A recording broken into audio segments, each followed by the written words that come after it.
Hey,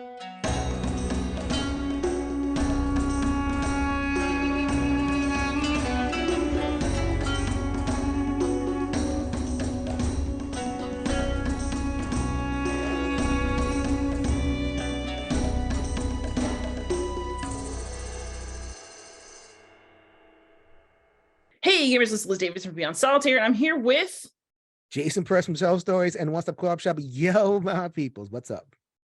and we are together again. We just decided to lay down some recordings. It's been too long, so we just got together and we're having a good time chatting. We started up, Liz. We started up. We a couple of games have kind of passed by our tables. It's been a month. It's been 2 months. It's like, okay, wait a minute. We gotta just clear the deck over here.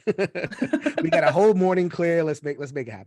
Absolutely. So today we're going to talk about two different games that are, I think, very good and very interesting.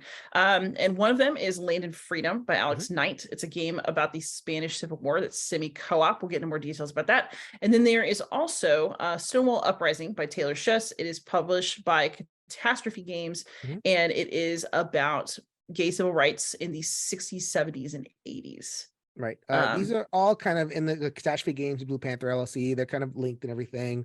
And they're, I guess, print on demand games. The component quality is not like super high. And, these are very, you have to go directly to the website in order to get them. And, don't expect like lavish productions. So one of the things we want to talk about in terms of that together is just, this is an effort to make historical gaming more accessible. There are so many kind of inaccessible war games, and war gaming and historical gaming is coming from a tradition. We talked about this in the last episode of inaccessibility and heightened, this only the most intelligent people can play these. And these are efforts to make things way more accessible, and they approach it in a certain way, in their own ways.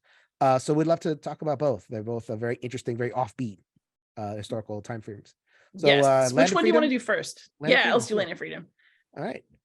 So I'll go to the description. So Land of Freedom is the Spanish Civil War in the 1930s. So in the high level, this is the time pre-World War II where fascism is running supreme, and Spain is under threat of falling to the forces of Generalissimo Franco, backed by the German fascists and the Italian fascists and everything. So that's kind of the looming threat of over the game. But the actual political situation that is depicted is 3 different factions.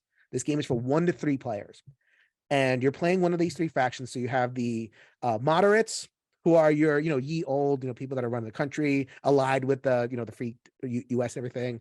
You have your communists, which are allied with the Soviet Union, and you have your anarchists, which are the game kind of gives you the sense that they're kind of ground up movements that are trying to undo a lot of the government stuff, collectivize the land, people that want to just kind of have the land for themselves. So you have these 3 factions, and that's what the game does. It's trying to evoke that sense of like, okay, there are these 3 factions, they're not aligned, they're all jockeying for position, but in the context of this looming fascist threat.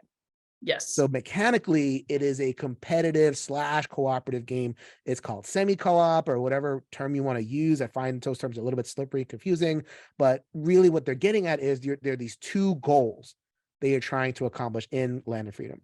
So in terms of the cooperative, there's one side of the board that's a map of Spain, and there are areas, 4 areas, and they can go either under collective control or fascist control. So every round you're going to have an event card. Event card's going to attack an area or attack multiple areas. And the players have to decide how much am I going to devote to the common defense, and how much am I going to devote to my own progress. So the common defense is, it's like a area or like a track thing. It's basically a track. So it's like, okay, how many little helmets from the fascists and how many little helmets from the collective defense of the Spanish. So that's a back and forth, and you have to figure out how many resources you want to commit there. And then on the other part of the game, you have there's 5 tracks, and 2 tracks belong to the anarchists. They're kind of doing their own thing, and I appreciate that, because they really are historically doing their own thing.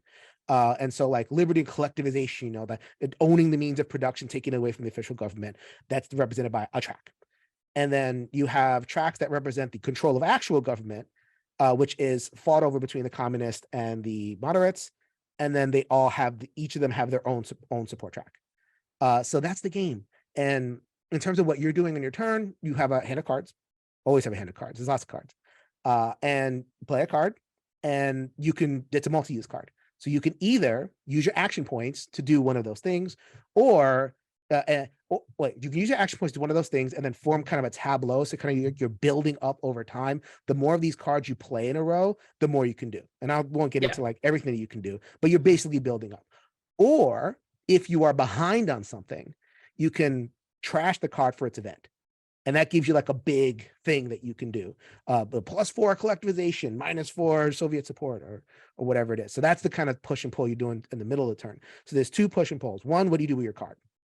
2, when I do something with my card, am I going to do the collective defense, or am I going to go for my personal track management? So that's kind of the overview of the game. I think that's sufficient. Anything that I missed and like really important? I just want to talk about how the Bag of Glory prevents you from. Okay, so the problem with most semi-co-op games is that you end up with an attitude of, well, screw it, like I'm not gonna win, I'm definitely gonna lose, so let's just watch the world burn. And so I actually think that Alex has done a really good job of helping to solve that problem, because every time you do well, you're putting tokens of yours into the Bag of Glory. But when you, at the end of each year, draw to see who's ahead, you don't actually know if it's your tokens that are going to come out. And there are multiple ways to get tokens in the bag. So even if you're having a hard time, you can like maybe try to get to the end of a track and get an award that lets you put something in the bag. There's a point in the game where you can outright bid to put something right on the actual track instead of into the bag. So you can get a guaranteed influence out there. You start with 1 in the bag. And so there are a lot of ways to kind of keep track of at least your odds of winning not being 0. And it helps keep you in the game all the way to the end, because there's definitely the person who works the hardest, and that's not the person who wins. Or the person who gets the most tokens in the bag, right? So it's like, yeah, totally true. And it's in a regular semi-co-op game. And that's why I hesitate to use that word, because people have that stigma, right? Of like, oh, semi-co-op, boom, boom, you're just going to take the game. Like a Dead of Winter would be like the paradigm example of like, well, my side can't win, or like from the trader, I can't win. So I'm just going to, make sure nobody wins. And because the victory condition is hidden in the bag, and because there is a chance, even if you get mauled in the game of like pulling enough of your tokens to win, you're in it. Or you have, at least you have incentive to be in it to the end. You can't like truly eradicate that problem, but there's a lot of mitigation for that. Yeah, like you might as well wait and see, because it's totally possible for you to pull out a win after being the laziest bastard the entire game. Like or just you have such a hard time getting that edge and you feel like everybody's beating you. But as long as you've got something in there, you can win. Do it. So this is a 3-player game. It's a straight up 3-player game. And in order to play 1 to 3, if you're playing 2, you're playing 1 that is automated. And if you're playing solo, you're playing 2 that are automated. You can theoretically play all 3 automated just because. And there's no extra components. And so how the bot works is that when the bot's turn is up, they play their card and they only play it for their event. They don't play it for their action points or anything like that. So it's like, okay, player goes, let's say it's a 2-player game, the player will go make the decisions, player will go make the decisions. The bot, you flip a card, you do the event, the stronger thing. Right. Because to kind of make up for the fact that the bot is dumb. So it's like, it's strong. That's kind of how bots, automated bots work. It does this thing and then you kind of move on. And it does the job of what the game wants it to do. Like it wants to pass the initiative token back and forth, and it wants to defeat you on your tracks. And there's priorities. Like, okay, if there's a confusion about where the bot goes, well, it does the thing that's worse for you. And here's the track that kind of the flow chart that tells you, what is actually worse for you. So that's how it kind of works. The solo, and I have a solo playthrough on the One Stop Co-op shop. Yes, which will be linked I'll link that in the notes. Excellent. So you played at Circle EC with the designer. I did. And okay, with David, who's the most selfish communist in the land. So I've actually played this game several times. It was very well liked at my game group. Actually, everybody I've played it with really seems to like it, even though, so this is one of those things where we talked at the beginning about being like a Blue Panther game. It's not necessarily the fanciest components, and you don't have to off-gas them as much as you did earlier. Like they've changed their production so that the games are not as stinky when you open them up, which is very nice. There's improvements on that end. But if you're looking for Stonemaier production quality, don't pick this. If it's that or nothing for you, you won't be happy. But the game has a certain magic about it. Like everybody I play it with just gets really hooked. And there's something about it where it, yes, has this war and historical theme, but it's not so difficult or so abstract that people can't connect to it. It's just one of those games, and it makes me very happy. But there's something about the semi-cooperative nature of it where you are wrangling with people about who should contribute here, and like, we all need to do this, but there are going to be moments where you're going to just see your advantage and look out for number one. And there are going to be times when you're like, yeah, I'm absolutely going to put soldiers into the war. Yeah, we're going to cooperate, everybody. Teamwork bonus on. And then you just do whatever you want. But the thing is that they can't totally get rid of you because they still need you. Right. And so it's hilarious. Like, the level of interpersonal heat that this game generates is so great, actually. Like, because I've never played this and not end up being a smart aleck at somebody and like getting it right back. So we spoke about votes for women, how your core turn is play one card, and you get the same thing here. You're like, you have hand of cards, play one card, and I appreciate that. You play one card, and there's a lot that happens with that card play, but like, okay, play one card, and so it manages to kind of like in that simple action give you a rich decision space. Once again, do you want to play the card for the building of the tableau? Get yourself to like 5-6 cards in that tableau, do a bunch of stuff on the board, or is it that time, right, to be selfish? And usually the event cards are the selfish cards. Like, okay, now I get to shoot up a track, or I get to shoot someone else down a track, or whatever it is, and it's like, so if you're playing for that event card, that's speaking to that point of like the magic of the game, like setting that up. And the person is working so hard to get control of the government. You can see they're progressing a little 4 and 8 track, and they finally got over the thing, and you go like 4 and 8 -4. Why are you doing? Exactly. It's like yes, I finally got the the momentum here. It's mine. And then somebody else will be like, no, you don't. Right. No. But yeah, it's very funny. The more powerful event on the card is also the more selfish. Usually. Yes. So if you play to your tableau, then you're usually going to be, sometimes the tableau can be really nice, but it usually gives you more flexibility to be kind to others. Whereas the event might have something you really want, but it also is not really going to have anything that other people want most of the time. Right. And so, that temptation is it's so strong. Like, I have a really hard time being good. So, I mean, I think that the idea of the clearly optimal play experience is 3. I think Alex did so much, and we referred to by first names. I mean, once again, full disclosure, we're rooting for our community of people, and Alex is, in our community of designs the games that we want to design, like historical takes on stuff. So, this is his first game. I cannot wait to see what it's such a good first game. Like, I mean, I have the advantage of night, which is being my first game, but David's bajillionth, so like I don't have that pressure. Right. I can just blame David if something goes wrong. Yeah. Alex is. I'll play every game of his. Anyway, so the ideal experience is 3. Once you go down to 2 and then to 1, then it starts to get a little bit dodgier, and that makes us sad as solo gamers, right? The issue is exactly what I described with like how strong the events are. That it's okay when a player does it because they can't do it again. Generally, like they got rid of that card. It's gone. And the bot events don't cycle, but like they're constantly doing powerful events to you. It's very, very swingy, and you're just kind of like praying to the RNG gods that like you work so hard. Like I like to play the anarchist because that's just kind of my thing. And you're praying so hard that the Soviets don't like play collectivization -4. And that's it. Like that's all you can do is pray that the card is not gonna know you. And okay, like eventually it will, but like if it happens early, it's devastating. Or if it happens after a series of like I've tried for 5 turns to kind of get where I'm gonna go, and then the bot kind of undoes it with like 1 card play. And that's where, in terms of like and that's where it comes to like the track approach. So you're going back and forth in these tracks, and that represents your progress.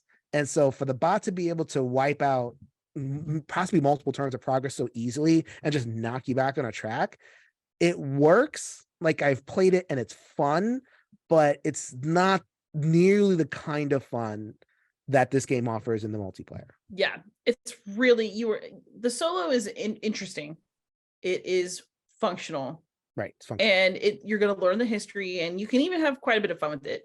but you gotta have 3 people. Like I said in my review, right? Like, yeah, it's okay for solo, it's good, but 3 people, it's the 3 people rage. Like, yeah, and it's precisely that swinginess of the solo and the heaviness of the bot and the dumbness of the bot. And we're both designers, and now we can kind of appreciate having a solo mode that doesn't add extra components. So I can see the attraction of that. Yeah. Oh, I don't have to add a components. I can just play all the events. Right. The Or play making it experience, playable for 2, I think was also key here. right? By approaching it that way, I think the play experience suffers a little bit because the bot will just sock you in the face. You can't do anything about it. Sometimes. Or they won't sock you in the face and like, I won because I was lucky. Yeah. So yeah, I mean, I echo what you said in your review. But I just wanted to kind of communicate that out to our audience here in the What's Up Co-op Shop that, yeah, I mean, it's okay. The solo is okay. The multiplayer is great. Love it. Yeah. It's the multiplayer is like straight up inspired. Straight. Yep. All right, and then let's talk a little bit about Stonewall Uprising so that we can then talk about them both together and kind of what they're doing. So do you want me to take the description for this one? Go for it. Stonewall Uprising. All right. Stonewall Uprising by Taylor Schiss. It is a deck builder. It's basically a straight up deck builder, and yet it will make you feel so many things. So it's a 2-player game, or you can play it 1 player against a bot, basically.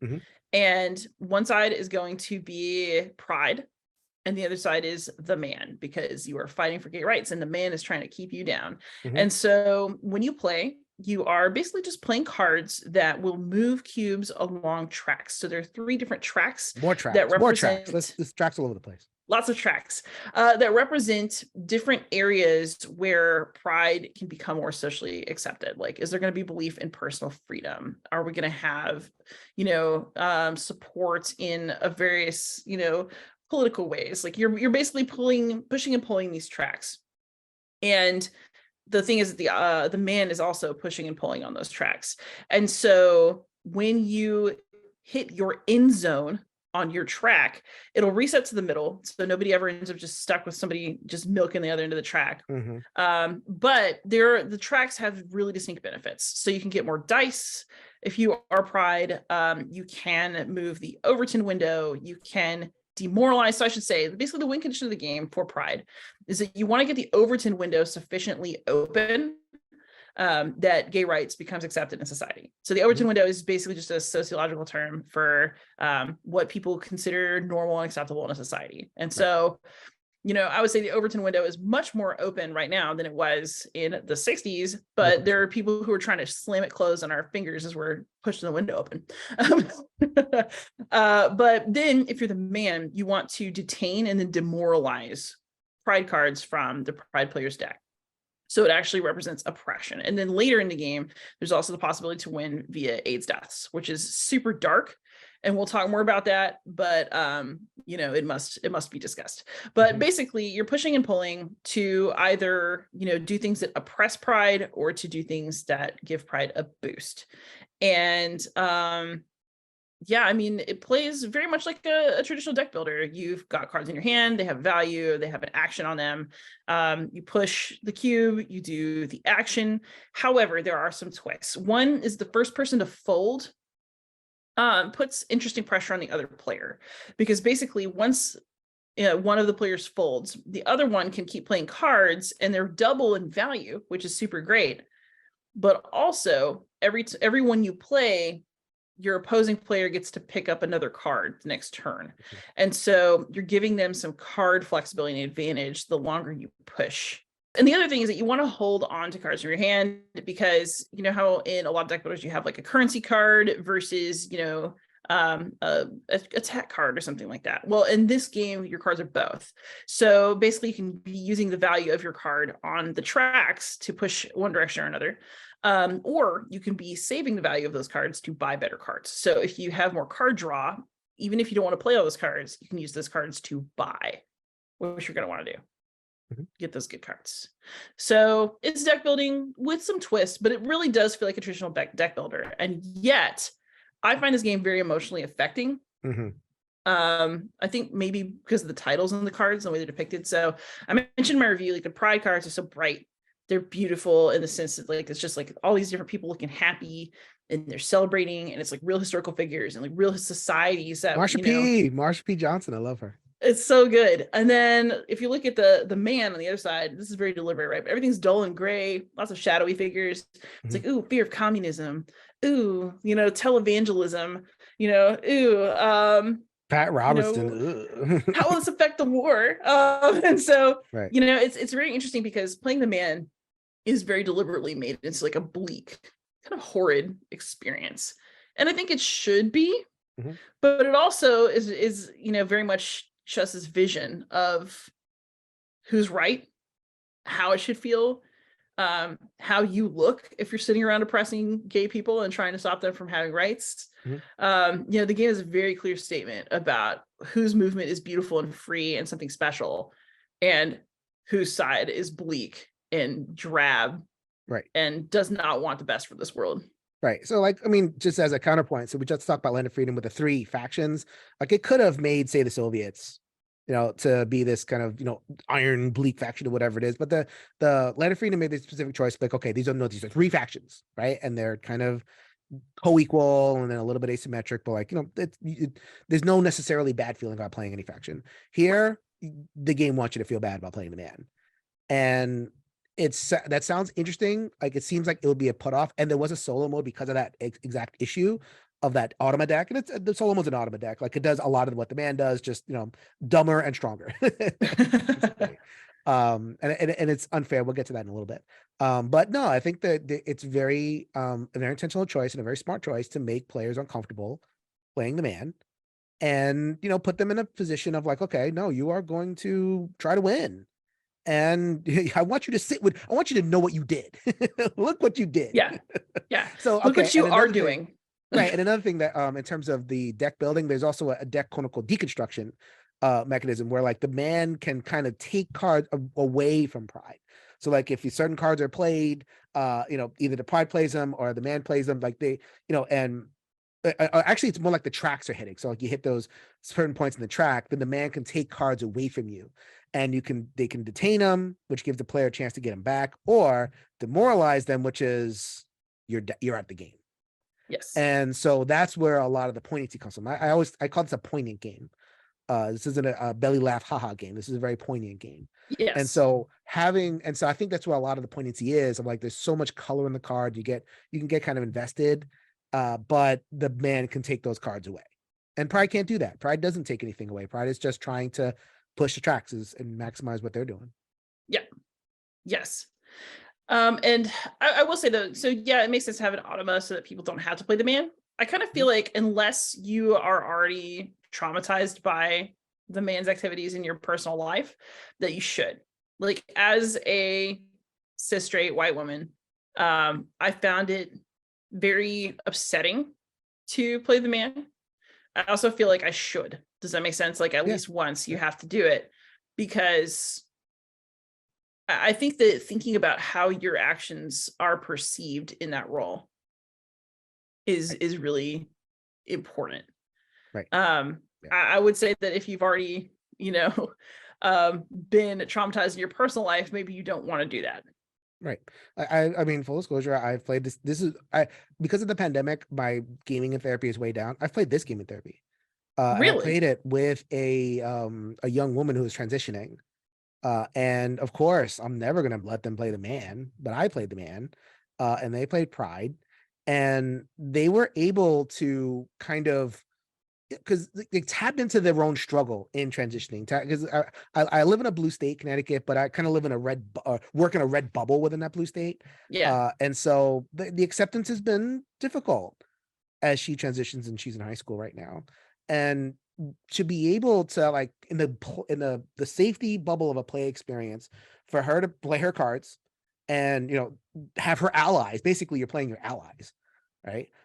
And to have a human person kind of playing the quote unquote man, but she was able to kind of tap into some like difficult things, like F you, all that kind of thing, where doing that against the bot is okay, but doing that against a human person, when there's that consent to be like, okay, I'm going to say F you to this person, and I'm only saying F you to this character in this circle. That was actually kind of interesting and poignant and powerful for me. So, and that's a Yeah. very interesting thing to say about a game. It really is. Yes. I mean, I think we've been in a golden age of the gaming hobby for a while, but I think we're really entering the golden age of games that do something to you emotionally while you play. Right. And that's something that Land of Freedom can't give you, because Land of Freedom doesn't do that. It wants to do the asymmetric. It's a lot of it's a head game and all that kind of stuff. Here they're really going for the gut, and you needed to highlight that villain aspect. That's the key, is to highlight the villain aspect in order to reach that level of poignancy. So handle with care. We're saying, like, if this is something you just drop in, and here you go, some LGBT somebody play the man. There has to be a lot of attention done. But if that intention is there, then there can be a lot to get out of this game. Yes, I would say that this is one of those games that I love it. I think it's great. I would not just plop this down with a random game partner and play it. I don't think it's a good idea. Right. Because you just don't know what you're going to bring out of yourself and of the other person when you play it. And that's a compliment to the game. But it's also, just like you wouldn't be like, here, read Heart of Darkness, sweet child, and like hand it out. You gotta like think about who you're playing this with and like who's playing which side. There has to be an intentional approach so that this game it does the most benefit. It is the most informative with the least agony. Right. So I have one issue to kind of talk about from a mechanical perspective, purely. As the game goes on, so when you first begin the game, your deck is small and you're making little progress in the track. Then you get your improved cards, and the enemy, either the enemy or the bot, because the bot is tiered. So like, Air 1, Air 2, Air 3, and stronger as you go down. The game gets really swingy towards the end. So it's like, here you go. I progress 7 on a track, and then that's basically enough to get you to the end zone and back. So it's like, it can feel a little bit like on a rocking ship, right? Whoa, and you're kind of like riding the lightning towards the end, as opposed to feeling like you're truly in control. And that is valid. I imagine that's totally intentional. Like the designer doesn't want you to feel like you're in perfect control, because that's not how the people felt.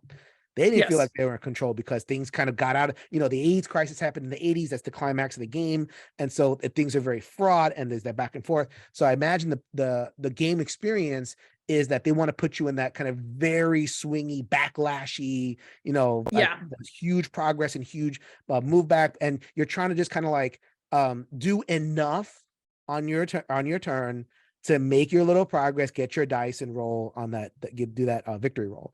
So that, I'm not saying that's a good or bad thing. I'm just saying it's like that took me by surprise when it happened. And it's something to kind of watch for in terms of your own gaming experience, where something like Land of Freedom is it's inches the whole time for the most part, unless you play like an event. Here, the whole last round is like wham, wham, wham. And, heads up. That's your game experience. The other thing that's interesting about it is that, so as you pull things into the end zone, and then you get the reward for that, you can only do that so many times per decade, basically. And then you'll move on. But the person who basically gets their stuff into the end zone the most times will get a special card that gives them further advantages going forward. So the other thing is that, if you start weak and then the other player starts strong, they're just going to get stronger. There's not, the game is not built to correct that. The game is built to amplify that. And so I think that there are obviously historical and social reasons for that to be the case. But at the same time, if that causes you pain, especially if you're sitting there watching pride get stomped, it does feel very bad. And I accept that as part of the game. But I can see, that making something that's already sort of emotional more difficult. I mean, there's that knife edge that we talk about a lot with these games, where you want to put people in the position and feel the feelings, but then there's a game experience thing. And as a game experience, that runaway leader issue that you're talking about, and I did notice that too. There's ways to catch up. Like if you get, if you focus on certain tracks and whatever, like it's not like hopeless, but it does. It's still more difficult to catch up in this game. And yes, like that's part of the deal when it comes to these historical momentum type things. But is that a fun play experience? Not everybody's gonna experience that as fun. I do want to point out that with both of these games that we've talked about, they both just made me feel so happy about game design and where it's going, not because they are flawless, but because they take very normal gaming mechanisms and then turn them into something that is extremely affecting. I mean, again, really, I mean, Stonewall Uprising is just a deck builder. It's very deck buildery. It doesn't mechanically feel that different from any other deck builder.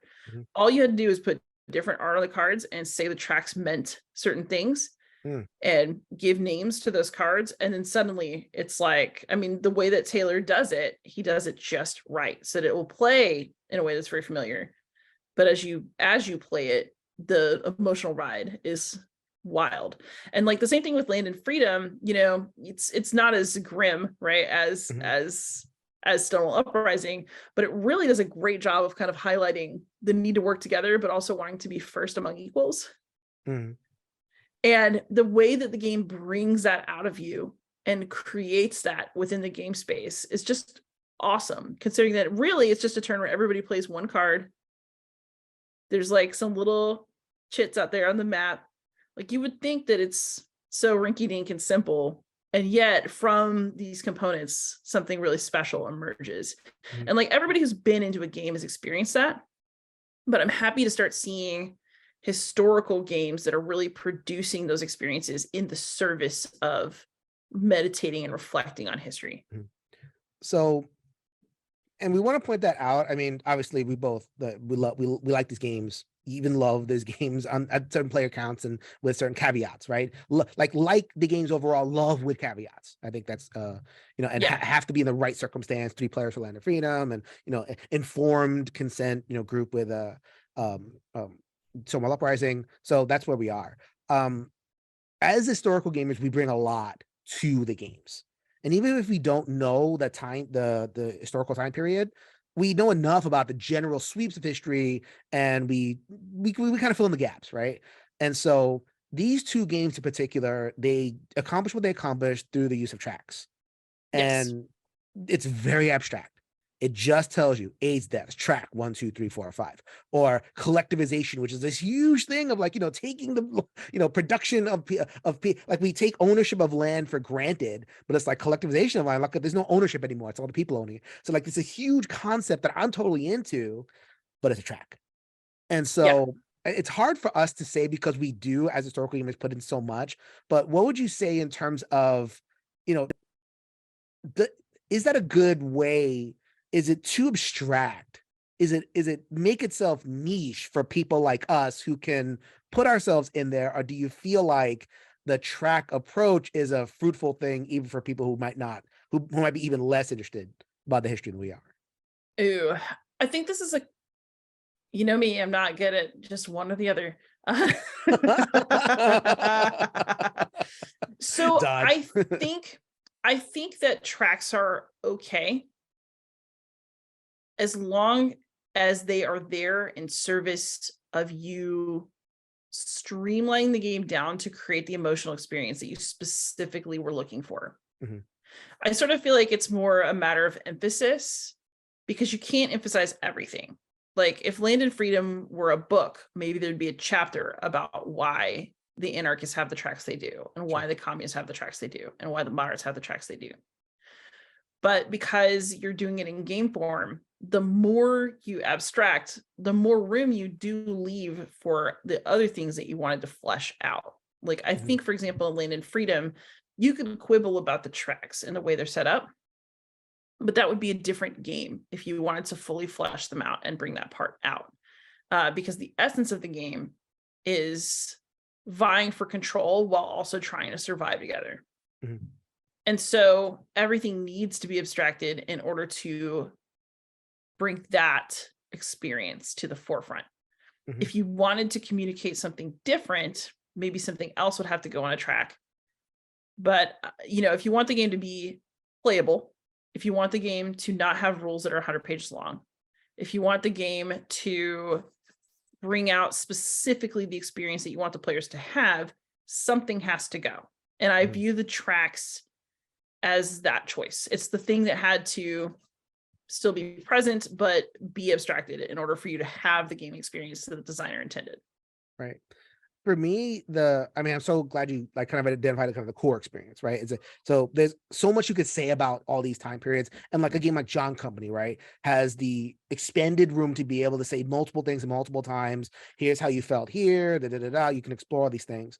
I think what the tracks are trying to accomplish is they're trying to distill a core experience, not saying a bunch of things, saying like one or two things.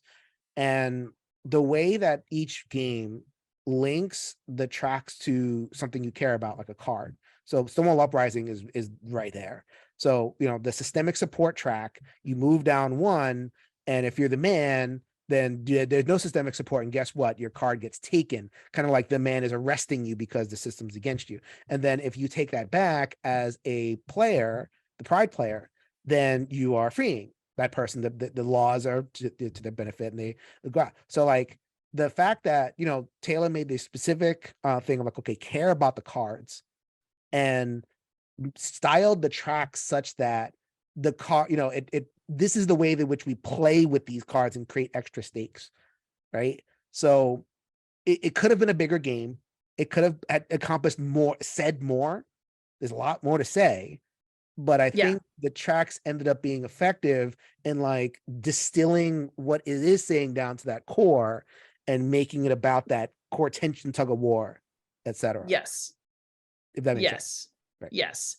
It's basically like if you're writing a novel, right? Parts of the novel that are happening in the background have to stay in the background in order for you to help the characters, right, have the story that you're trying to tell about them.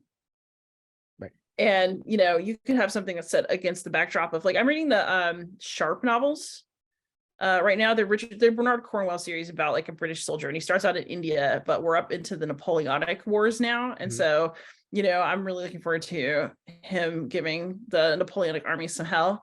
And the books have great battle scenes. They're fun. At times they stretch history to put Sharp at different battles. Like there's Sharp's Trafalgar, I actually think is a weaker novel of the series, but they just really wanted to have Sharp at the Battle of Trafalgar, and I get it. Sure. But it's there's a lot politically going on and socially going on that you don't see. Only enough of the actual history to enrich Sharp's story appears in the novel. Right. And I think that is also true. Like, I think games as historical fiction is like a legitimate thing to start talking about at this point. That you have to choose which things like get attention and which things don't in order to tell the story you want to tell. That doesn't mean that you get to leave out really key historical things, as I'm sure you and I will talk about in future and upcoming videos about other games in about 20 minutes. Yes, I don't know what order they're all going to run in, but we're about to everybody record a review of Jerusalem Anno Domini with Dan Thoreau. So look for various media that was recorded this particular Saturday morning in June. Awesome. But that doesn't mean that you get to do the history a disservice, or that you get to leave out key things that would actually really impact your story. If you can't lie about history through omission and have it still be good, but you can certainly, I think, abstract. Right. And so they're both doing different things. So in a way, it's a little bit of a kludge to kind of talk about them at once. But I think drawing the contrast is interesting. I think the fact that Stonewall Uprising highlights the villain so much gave me just that way more emotional investment. So like the tracks really came alive for me in a way where in Land of Freedom, it felt like a little bit of mathematical exercise. And the gameplay and the sauce didn't come from any emotional, like historical emotional experience. It came from, okay, cooperative or competitive. Okay, am I going to help everybody? That's a very much kind of a in-game type of emotion. Neither one is better or worse, but in terms of like, folks exploring historical gaming, I got way more of the feelings of the emotional actor from Stonewall Uprising. Than I did from Land of Freedom. And Land of Freedom, I got more of the just like, I'm playing a game with my friends type. I did get good sort of politicking vibes from Land and Freedom in the sense that you do have to negotiate. Yes. That I really enjoyed. And I liked that, you get to pick your card, but you don't actually have to say which part of the card you're playing the card for until it's your turn. So, you know, Yeah, what are you you gonna have do with to it? What are you gonna do with it? like, ooh, how bad do I want to mess up the third person who's going? Right. Was I relying on them for anything? Mhm. In some ways, it's good not to have the initiative and to go last, because then other people have to like not make you too mad throughout the course of the turn, or else. Yeah. But yeah, I do think that in Stonewall Uprising, like actually asking people to oppress gay people, as you know, represented by pushing a cube down a track, but you still have to actively be like, yes, I'm Mhm. going to drag public support for you in this direction, Right. I'm gonna where put it's your not, nice looking card in jail. yeah, like, look, I'm going to take this like beautiful, happy card of these people celebrating their lives and just let's try to Right. demoralize it too. Let's get out of here. Right. Like, it feels bad. Yeah, And it's sure. hard to watch it happen to you too when you're the pride player, because you're like, oh no, no, Mhm. not them. How do I make Yeah. it happen? Yeah, so I think at the end of the day, I mean, both of these games are good examples of taking a large historical reality and distilling down an experience.